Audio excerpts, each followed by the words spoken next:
Cyrodiil, the pinnacle of Tamriel, the land which shares borders with 6 of the 8 other provinces. There is no understating the importance of Cyrodiil in the history of the Elder Scrolls. It is pivotal to almost everything that happened in Tamriel, and it can be said with some sincerity that every other province revolves around the home of the Imperials. Tackling the extensive and impressive history of the capital of the Imperial Empire in a less than 10-minute video is going to be one hell of a challenge, but in this video we aim to tell you as much as possible about this glorious land without keeping you here all day. Let's get things started with the Dawn and Merethic era. Believe it or not, before the Ayleids arrived, this prosperous province was pretty much unknown. Early Aldmer settlers who came to Tamriel stuck strictly to the coastlines of Tamriel, which resulted in very little being discovered about Cyrodiil's true native inhabitants. The Ayleids, whose architecture can be seen all across Cyrodiil, were the Aldmer who settled in pre-modern day Cyrodiil. This happened during the mid to late Merethic era. The architectural stamp the Ayleids made on the land is, to this day,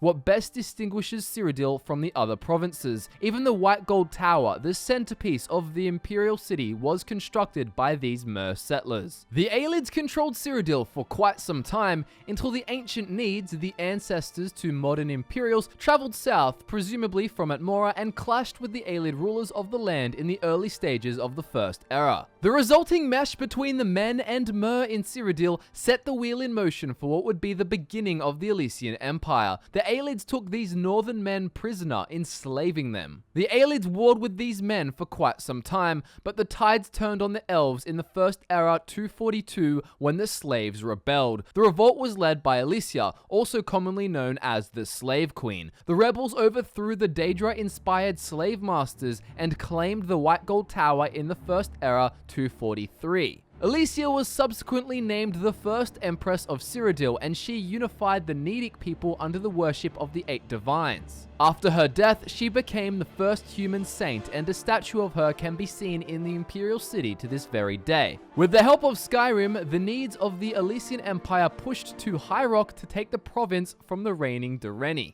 Another notable event which occurred 2.5 millennia later in the First Era 2703 was the Akaviri invasion.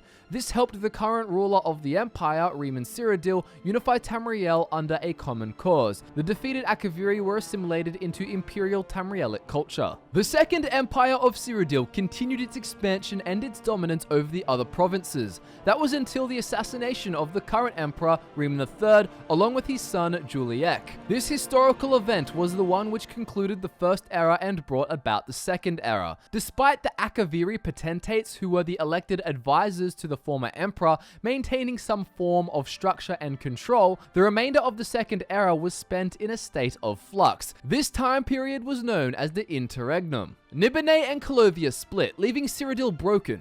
During this chaotic state, many megalomaniacs set their sights on the Imperial throne, only to be smited down by the Guard. The only man capable of dragging Cyrodiil out of this downward spiral was one you may be very familiar with, Tiber Septim. Tiber Septim was formerly a renowned military general who had the innate ability to channel the Thum. He is best known for commencing the Third Empire with reformed states and laws. He guided Cyrodiil back onto their former path of greatness, and the province prospered once again. These acts granted him the title of Talos. The Empire thrived for some time until it was weakened by the overwhelming effects of the War of the Red Diamond and the Imperial Simulacrum in the Third Era. The War of the Red Diamond in the Third Era 121 saw Uriel Septim III overthrow the current Emperor Kintyre II to claim the throne for himself. He was eventually slain, and Sepphoris Septim took the reins of the Empire by popular consensus. This mess of a civil war in the 2nd century of the Third Era, combined with the assassination of Uriel Septim VII and the ensuing Oblivion Crisis in the 5th century, left the Cyrodiilic Empire all kinds of fucked, with a total lack of stability, and understandably so, as the crisis ended with the invasion of the Daedric Prince of Destruction, Mehrunes Dagon himself. The resolution of the Oblivion Crisis and the sacrifice of the proposed successor to the throne, Martin Septim,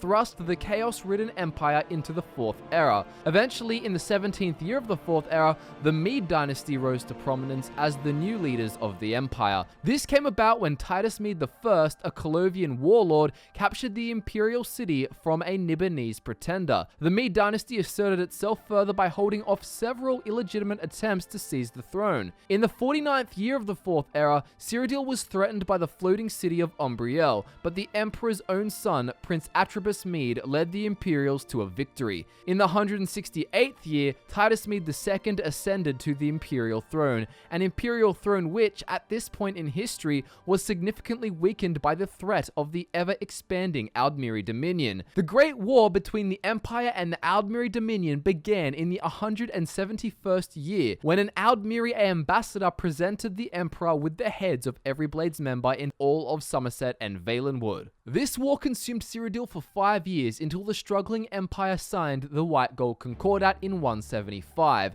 This treaty heavily favored the Dominion and even outlawed the worship of Talos, which would lead to further complications down the track. While we don't know exactly what is going on in Cyrodiil at present, it doesn't seem particularly promising. One account from Cicero, the keeper of the Night Mother for the Dark Brotherhood, claims that the imperial province is ravaged by strife. Nowhere there is safe. Hit that subscribe button and give the video a like if you enjoyed it. This has been the history of Cyrodiil. To keep up with everything Fudge Muppet, make sure you follow our social media accounts. Those links can be found just below in the description if you happen to be interested. As always, thanks so much for watching, guys. I've been Michael, and I look forward to nerding out with you again very soon.